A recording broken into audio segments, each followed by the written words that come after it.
ఈ రోజు మాకు ఉదయం నేను పోలీస్ స్టేషన్ ఉండగా ఒక కంప్లైంట్ వచ్చింది. ఆ కంప్లైంట్ దాంట్లో గీతం రాజు గారు ఆయన హైర్ బస్సులు నడుపుతున్నారంటే ఒక 5 బస్సులు హైర్ బస్సులు మన ఏపీఎస్ఆర్టీసీకి పెట్టడం జరిగింది.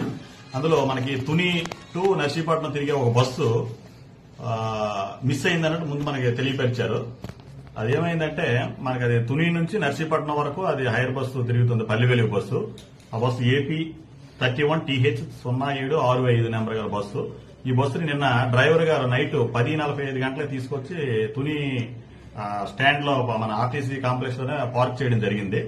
పార్క్ చేసిన తర్వాత ఆ క్లీనర్ కి అప్పచెప్పాడు అనమాట క్లీన్ చేయమని. క్లీనింగ్ సుమారు 1 గంట వరకు ఆయన క్లీన్ చేసి బస్సుని ఆ తారం దానికి అది అక్కడ బస్సులోనే వదిలేసి ఆయన ఇంటికి వెళ్ళిపోవడం జరిగింది.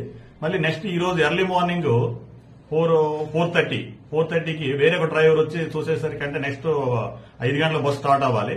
4:30కి ఆ డ్రైవర్ వచ్చి చూసేసరికి ఆ పార్కింగ్ ప్లేస్ లో బస్సు లేదు అనేసి వెంటనే ఓనర్ గారికి చెప్పడం జరిగింది. ఓనర్ గారు వచ్చి మనకి ఒక థెఫ్ట్ రిపోర్ట్ అంటే దొంగతనం జరిగిందని ఒక రిపోర్ట్ కూడా ఇవ్వడం జరిగింది. వెంటనే నేను ఉన్నతాధికారులకి తెలియపరిచి ఇమీడియట్ గా మా ఎస్పీ గారికి డిఎస్పీ గారికి అందరికీ తెలియపరిచాను. సార్ ఇమీడియట్ గా టీములు ఫామ్ చేయమన్నారు. ఎస్పీ సార్ ఆదేశాల మేరకు ఇమీడియట్ గా 3 టీములు, ఒకటి సీసీ కెమెరాలో వెరిఫై చేయడం ఒక టీము, నెక్స్ట్ రూట్లు 2 రూట్లలో తుని రూటు నెక్స్ట్ చింతపల్లి రూట్లో కూడా ఏమైనా అవకాశం ఉంటుందని వాళ్ళకి 2 టీములు ఏర్పాటు చేసి పంపించాము. పంపించిన తర్వాత ఈ లోపు మనకి ఇన్ఫర్మేషన్ ఏమైనా వచ్చిందంటే ఈ బస్సు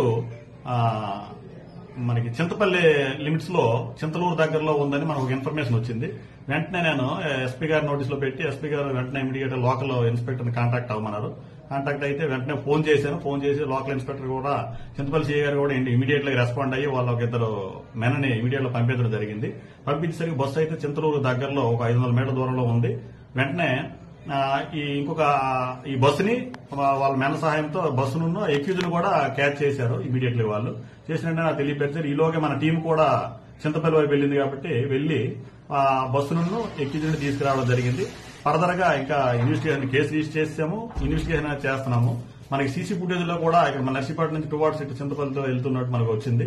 ఇన్వెస్టిగేషన్ చేసి ఫర్దర్ గా నెక్స్ట్ చెప్తానండి. ప్రజెంట్ అయితే మనకి ఎక్యూజ్ మన దగ్గరలో ఉన్నాడు.